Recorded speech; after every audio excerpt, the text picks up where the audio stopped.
at the end of the second essay in the genealogy, Nietzsche points towards the future. He talks about the redemptive man who must come, but maybe won't be able to grow in the thin soil of the present. So he's talking about the future at this point. So let's have a think about the future from Nietzsche's point of view. And the question that Nietzsche wants to ask about the future is not what future will there be for humankind, but rather what kind of humans will there be in the future. And really, the thing he worries about is the last man. So the last man is proclaimed in the prologue of Thus Spake Zarathustra. And the last man is the person who just wants to be comfortable, right? The last man is a kind of insect. It's a bit like, they say the cockroach will be the thing that survives nuclear holocaust. Well, Nietzsche talks about beetles, but it's the same sort of idea, that the last man is this beetle-like version of humanity who will outlive everything else. The last man just wants to be comfortable. So the last man still works because work can pass the time agreeably as long as it isn't too difficult or too dangerous, too threatening. But nobody leads and nobody follows, because leading and following both require commitment. They're both hard work. Who wants to do that, right?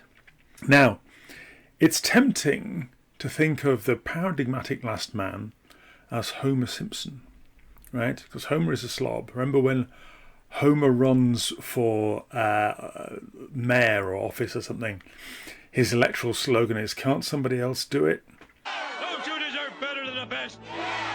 Who should handle all your dirty jobs? Someone else! Someone else! Someone... He's lazy, and he takes the path of least resistance at every opportunity.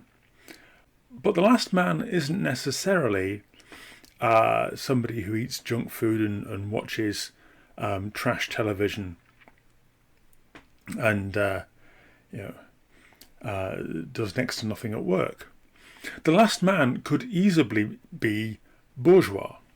The last man could have a managerial job, or could be a comfortable academic, or could be tucked away in a government department quite high up, actually. They could have a more respectable, outwardly more successful career than Homer Simpson's, with occasional promotions and so on. But they're still comfortable at it, right? So they've found a way of making work mildly challenging, but not in any way heroic. And culturally, they could be what passes as cultured. They could list on a steady diet of classical music and canonical literature, right? So this might be somebody who goes to listen to the Beethoven and the Brahms and reads their Jane Austen or whatever. But this person is still the last man, because these art forms aren't remotely challenging.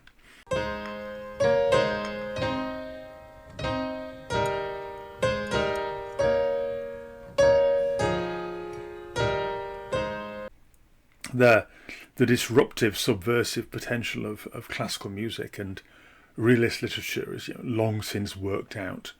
These are essentially ways of being comfortable with an additional layer of a feeling of superiority added on, right? So the last man isn't necessarily a working class snob. In fact, the most dangerous versions of the last man are the bourgeois kinds, because the bourgeois last man can feel comfortable with himself, that he's consuming quality cultural goods, but they're also comfortable and unchallenging.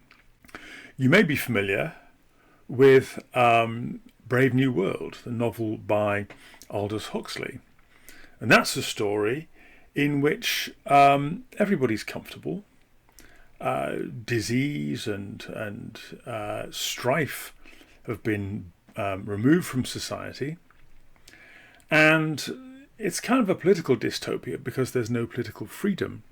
But really what makes Brave New World a dystopia is that there's no heroism, the lack of suffering means that nobody's really striving for anything. The cost of driving every kind of suffering, every kind of hardship out of the world is that nothing great gets done.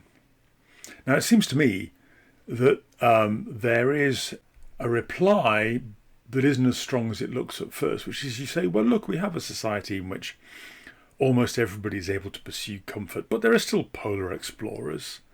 There are still people who, take the harder, stonier path to do great things. Yes, but they tend to have corporate sponsorship, and they tend to turn into entertainment and spectacle. So yeah, it's tough to row across the Atlantic, but that's also a kind of boring and obvious thing to do. And also, if you're well supported, then is that Nietzschean greatness really? If the risks have been driven down to nothing, right? You're rowing across the Atlantic. It's hard work. You have to, do more of it every day, and your hands will get a bit sore, except, of course, that you'll wear rowing gloves. And maybe it's a bit risky, except, of course, there's a support boat and a helicopter and all the rest of it. Now, there is a view that this is a price worth paying for political freedom. And this is a line from the philosopher Richard Rorty, who took Nietzsche very seriously. And Rorty says, well, Nietzsche may have a point here. He may have successfully articulated the choice that, either we have a society in which everybody has the option of being comfortable, and in that society almost everybody will take it. Almost nobody will choose suffering. And in such a society, the typical types, the typical people, will be bland and unheroic and calculating. But that's the cost of freedom. So if you think about Soviet ballet school, right? If the Soviet Union decided that you were a potential ballet great, they would whisk you off, take you away from your parents and send you to some intensive residential ballet school from a very early age. And you would cry, you would be lonely, and your feet would hurt. Too bad. Because the price of greatness is that small children will be made to do painful ballet exercises every day for a long time. And of course, most of them won't get to be stars. Most of them will go through this and then will not be chosen in the end. This produces your Nureevs.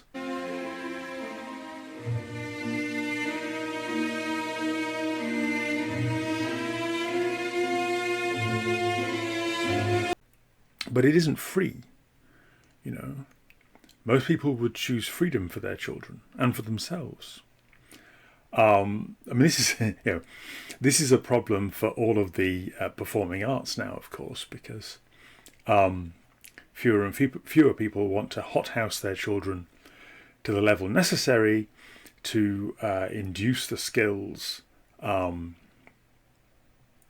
required to achieve greatness at whatever it is, music, ballet, circus skills, whatever, because people are choosing freedom instead. Well, says Rorty, that's okay. Freedom is better. So Rorty and Nietzsche agree on the choice before us. They just disagree on which we ought to take, which path we ought to take.